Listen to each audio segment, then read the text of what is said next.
നമസ്കാരം സുഹൃത്തുക്കളെ. നമ്മൾ 10 ദിവസം മുന്നേ ഈ തക്കാളി ചെടിക്ക് വളം ചെയ്തായിരുന്നു. അതിന് ശേഷം നോക്കിയ ഇതുപോലെ തക്കാളിയൊക്കെ നോക്കിയ തക്കാളിയൊക്കെ ഒരുപാട് ഉണ്ടായി തുടങ്ങിയിട്ടുണ്ട്.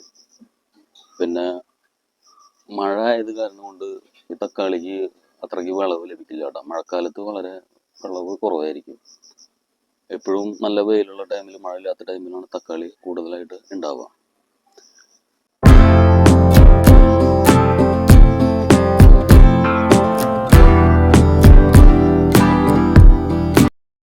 നമ്മളന്ന് വളം ചെയ്യുമ്പോൾ ഈ തക്കാളി ചെടിയുടെ ഇല ഇതുപോലെ ചുരുണ്ടതായിട്ട് കാണിച്ചായിരുന്നു. ഇപ്പൊ നോക്ക്, ഈ ഇലകളൊക്കെ പുതിയതായിട്ട് നല്ലതുപോലെ ഗ്രോത്തോട് കൂടി വന്നുണ്ട്. അപ്പോൾ താഴെ മാത്രമാണ് ആ ഇലകളൊക്കെ ചുരുണ്ടതായിട്ട് കാണുന്നുള്ളൂ. വളം ചെയ്തതിന് ശേഷം ഇപ്പോൾ നല്ല ഗ്രോത്തിൽ വന്നിട്ടുണ്ട്. പിന്നെ ഇങ്ങനെ ഈ താഴത്ത് നിൽക്കുന്ന ഉണങ്ങിയ ഇലകളൊക്കെ ഉണ്ടല്ലോ, അതൊക്കെ ഒന്ന് കട്ട് ചെയ്ത് കളയണേ. ഇനി നമുക്ക് ഇവിടേക്ക് ഒന്ന് കൊത്തിയിളക്കി മണ്ണൊക്കെ ഒന്ന് കൂട്ടി ഇതിൽ കുറച്ച് വളം ഒന്നുകൂടി ചെയ്യേണ്ട ആവശ്യമുണ്ട്. അതുപോലെ തന്നെ ഈ ഇലകൾ കണ്ടില്ലേ, ഈ ഇലകളിലൊക്കെ രോഗം വരാതിരിക്കാൻ നമുക്കൊരു മരുന്ന് ചെയ്യേണ്ട ആവശ്യമുണ്ട്. അതിൻ്റെ വീഡിയോ അടുത്ത ദിവസം തന്നെ ചെയ്യുന്നതായിരിക്കും.